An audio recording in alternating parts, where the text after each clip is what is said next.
चल रहा है, थोड़ा शांत हो जाइएगा। हो रहा है, चलिए ध्यान दीजिएगा।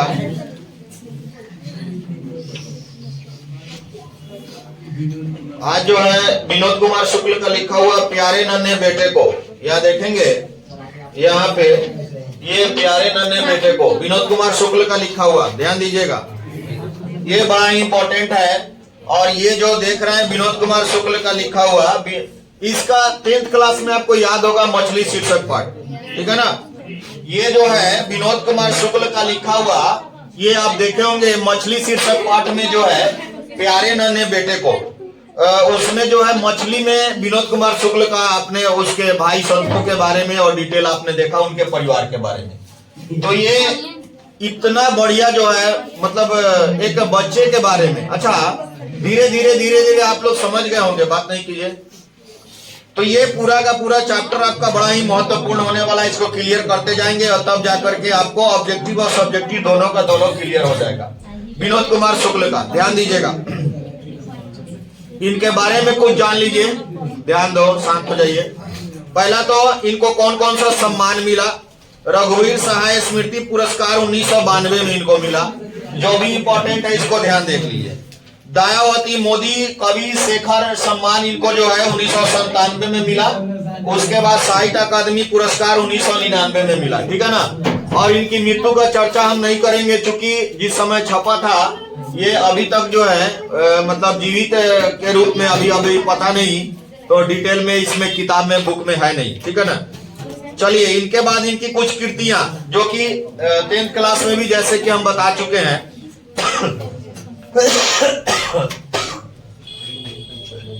चलिए, लगभग जय हिंद, इनकी प्रथम कविता नोट कर लेंगे।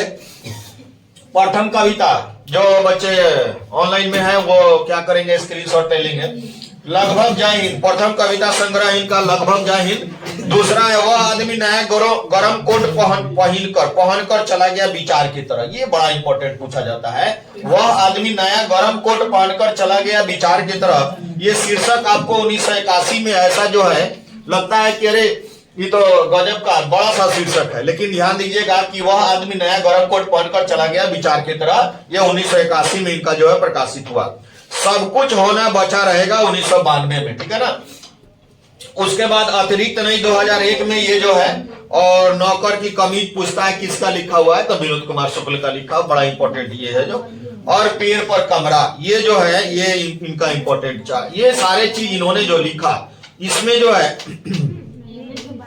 इनका पूरा 100% व्याख्या जो हम ट्रिक बताए हुए 100% व्याख्या वगैरह जो भी, वो भी कंप्लीट आप करते जाएंगे, ठीक है ना। चलिए, तो हम कुछ और बातें इनके बारे में बताते हैं। यहां तक कंप्लीट है, देखिएगा।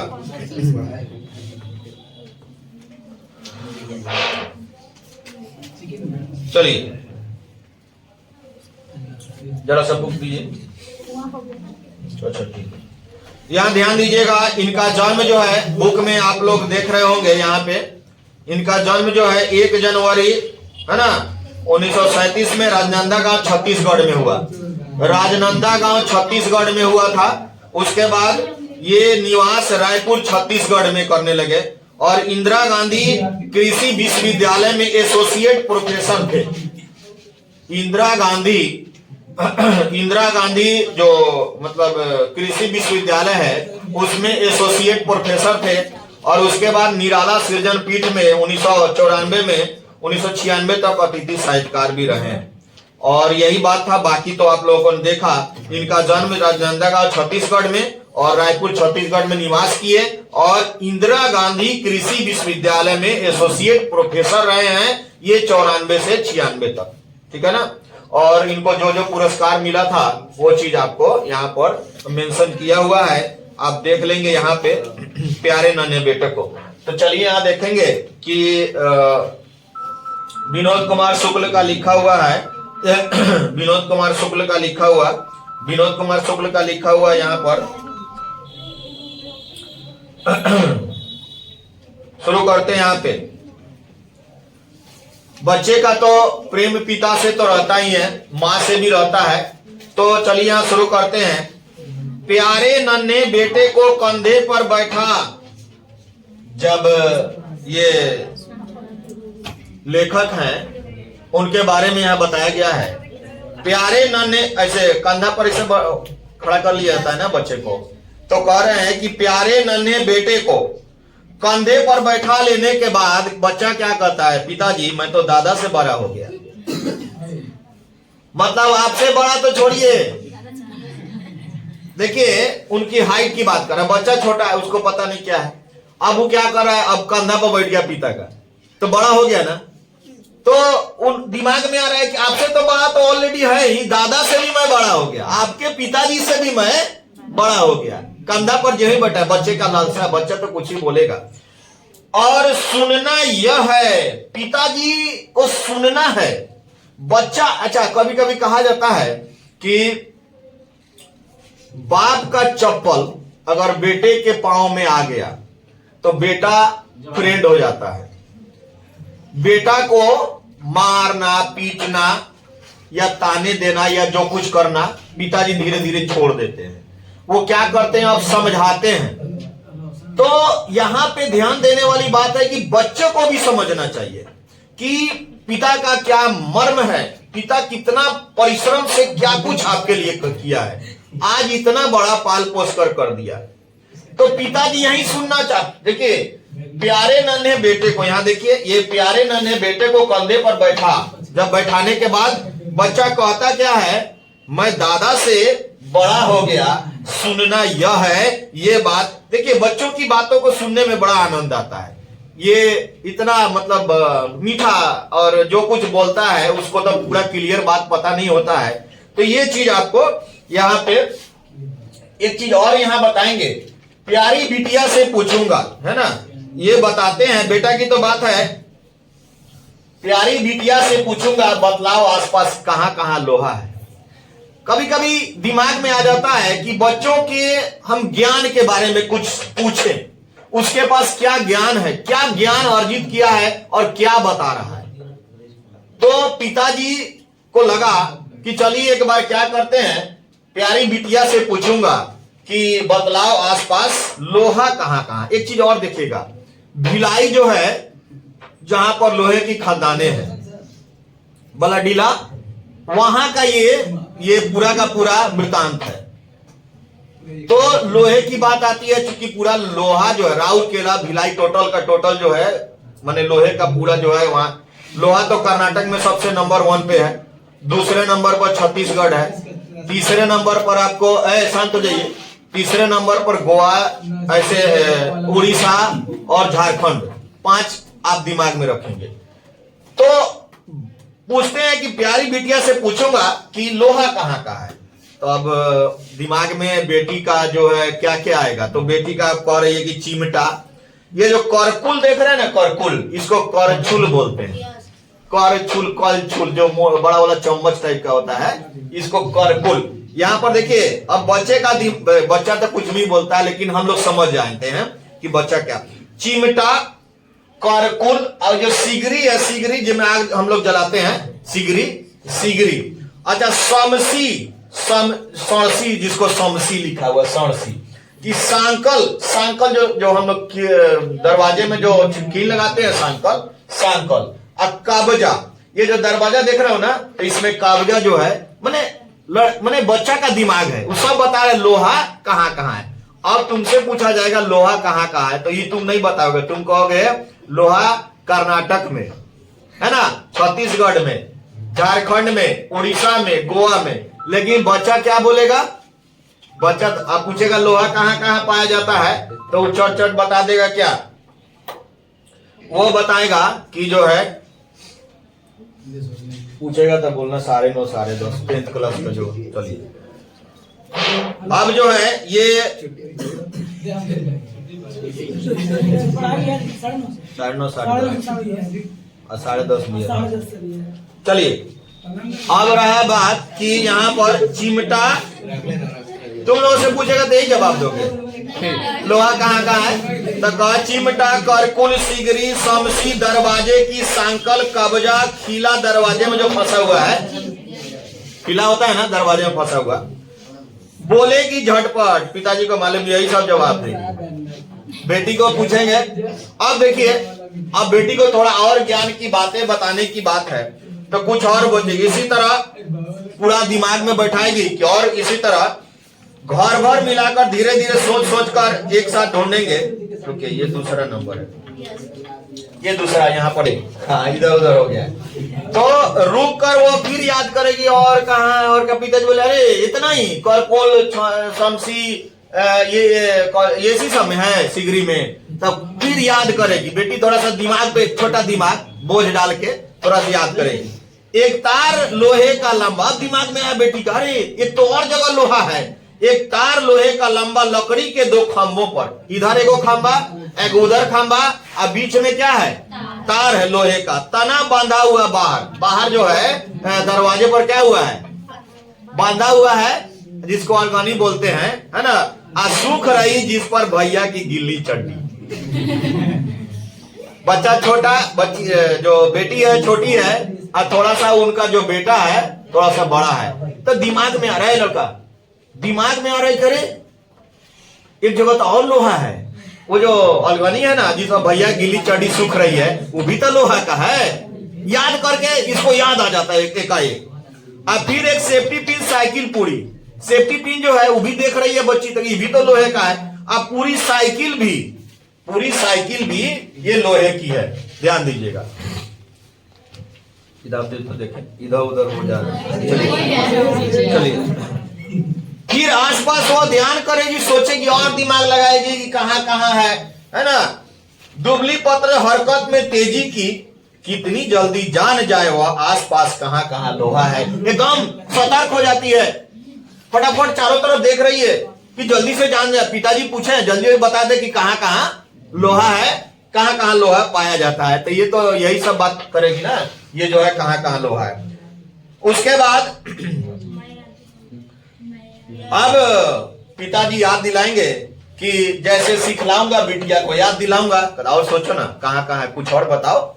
तो याद दिलाऊंगा कि ये सुनो, तुम तो इतना ही बोल रही है, अब फवारा नहीं होता है, कुदाली नहीं होता है, टंगी नहीं होता है, बसला नहीं होता है, खुरपी नहीं होता है, और पास की खड़ी जो बैलगाड़ी के चक्के और पट्टे हैं वो नहीं होता है। उसके बाद बैल के गले में जो घंटी है वो नहीं होता है, लोहे की जो गोली है वो नहीं होता है।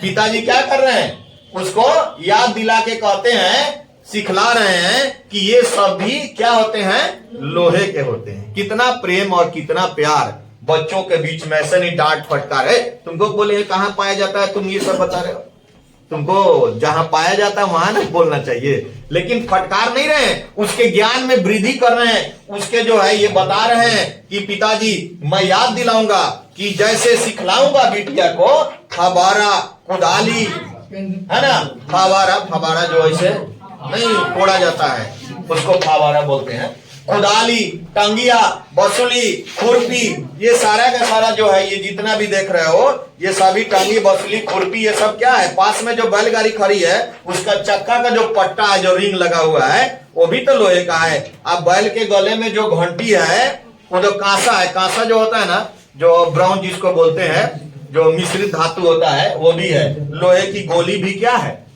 ना, ये वो सब लोहे की है। यही है। चलिए, पत्नी भी याद दिलाएगी, पिताजी तो याद दिला दिए, और माँ भी, अब माँ की बारी है, माँ भी समझाएगी बिटिया को। क्या समझाएगी कि बाल्टी जो रखा हुआ देख रहे हो सामने कुएं में जो लगी हुई घिरनी है, जो कुआं में हम लोग पानी खींचने के लिए घिरनी लगा रहता है, रसोई खींचते हैं, तो बाल्टी भी कच्ची का है, ये लोहे का है। और ये घिरनी जो है, घिरनी ये भी लोहे का है। और छत्ते की काढ़ी, डंडी, गमेला, ये सब कथी का है, लोहे का है।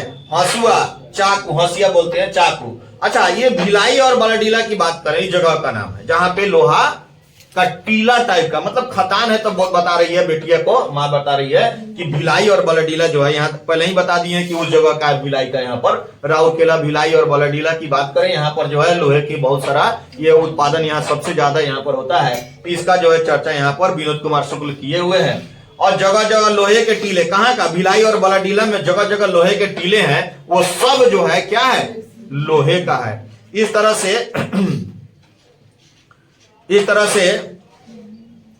यही है।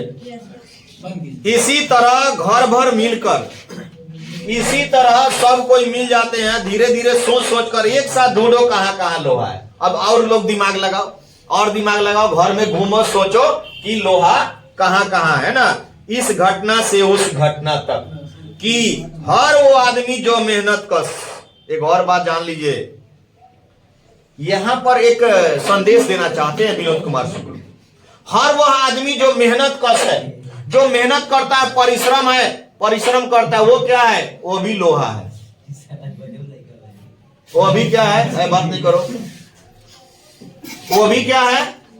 वो भी एक लोहा है। क्यों? जाड़ा, गर्मी, बरसात जिस प्रकार लोहे को प्रभावित नहीं कर पाते, कोनो अच्छा किसी को मारोगे ना तो उस पर फर्क नहीं पड़ेगा, देह है कि लोहा का है, लोहा का देह है, कुछ फर्क नहीं पड़े, मार रहे। तो वो जो परिश्रमी इंसान होते हैं ना, जो परिश्रमी है, उनको भी लोहे की संज्ञा दी गई है। क्यों? क्यों? दोबारा मत बोलना। क्यों लोहे की संज्ञा दी गई है? क्योंकि हर चीज को वो बर्दाश्त कर लेता है, सुख दुख हर चीज में। आदमी लग रहा है इंसान नहीं, लोहा है क्या? किसी चीज पर वो किसी चीज का असर ही नहीं पड़ रहा है उस पर। तो यहां पर विनोद कुमार शुक्ल यहां बताते हैं कि वह जो मेहनत कश है वो भी क्या है? वो भी लोहा है। आगे देखते हैं। उसके बाद जो एक चीज और देखिएगा, एक तो बताया कि वह जो भी आदमी है जो परिश्रम करता है, मेहनत कश है, वह सभी के सभी क्या है? लोहा है। एक चीज और ध्यान दीजिएगा, विनोद कुमार शुक्ल बड़ी ही मार्मिक बात बताते हैं कि हर वो औरत जो दबी सताई, जिस पर अत्याचार हो रहा है, दबाया जा रहा है, सताया जा रहा है, बोझ उठाने वाली, लोहा जल्दी जल्दी मेरे कंधे से। एक चीज और बताया जा रहा है कि वो दबी कुचली जो सताई जा रही है, बोझ उठाने वाली सभी जो महिलाएं हैं, वो क्या है? वो भी औरत लोहा है। वो भी क्या हो रही है? उसको बहुत सारा कष्ट दिया जा रहा है, लेकिन वो भी बर्दाश्त कर ले, जिस प्रकार लोहा। इसीलिए हर वो औरत जो दबी सताई बोझ उठाने वाली है, वो सभी के सभी क्या है? लोहा है। उसके बाद एक चीज और दिमाग में, लड़कियों को बोझ समझ लिया जाता है ना। माँ बाप के लिए पराया धन ये समझा जाता है। तो कभी कभी ये भी सोचते हैं कि जल्दी जल्दी मेरे कंधे से ऊंचा हो जाए लड़का, बड़ा हो जाए ना, तो शादी ब्याह कर करके अपना जो है हम थोड़ा सा रिलैक्स हो जाए। लड़की का हो दूल्हा प्यारा। एक दिमाग में, पिताजी के दिमाग में बार बार चिंता जो सताई जा रही है, सिर्फ और सिर्फ कि बेटी का शादी ऐसे जगहों पर हो जो लड़का जो है बढ़िया जॉब कर रहा हो, उसका घर गृहस्थी बढ़िया हो, ऊंचे कुल में हो, बढ़िया खानदान हो। इन सब चीजों के बारे में पिताजी सोच सोच करके मतलब उनको चिंता जो है बनी रहती है। तो उनके दिमाग में है कि लड़का जल्दी जल्दी बड़ा हो जाए, मेरे कंधे से भी ऊंचा हो जाए, है ना, और लड़की का दूल्हा भी अच्छा मिल जाए, बेटा और बेटी। तो उस घटना तक कि हर वो आदमी जो मेहनत कश है, वह सब क्या है? लोहा है। ठीक है ना। हर वो औरत दबी सताई बोझ उठाने वाली, सभी के सभी क्या है? लोहा है। ठीक है ना। तो इस तरह से आपने देखा कि यहाँ पे जो भी है कि ये सभी के सभी आप प्यारे नन्हे बेटों को जो है,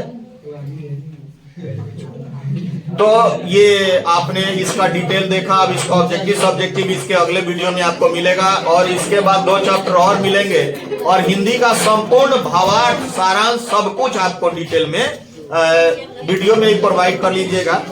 इसको करा दिया जाएगा। तो जल्द से जल्द इसको सब्सक्राइब कर लें और बेल आइकन दबा के रखें, क्योंकि एग्जाम तक आपको ऐसे ही वीडियो हिंदी का और इंग्लिश का, आर्ट्स का सभी विषय का सभी मिलेंगे। तो प्यारे नन्हे बेटों को आपने देखा विनोद कुमार शुक्ल का। चलिए इतना ही, बस अगला वीडियो में फिर मिलते हैं।